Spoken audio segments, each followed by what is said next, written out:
Hi, I'm LLoyd. I'm Jack Harrington. I'm Carmel.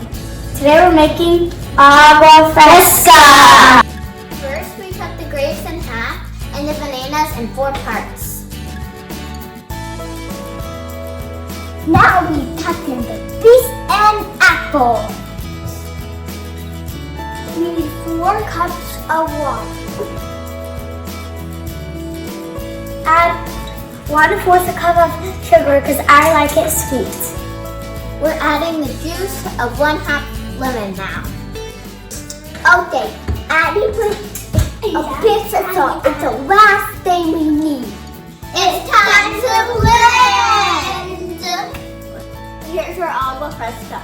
Very good. This is our Agua Fresca. Remember to get cups! I got cups.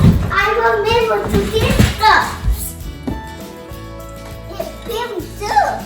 The drink is really good.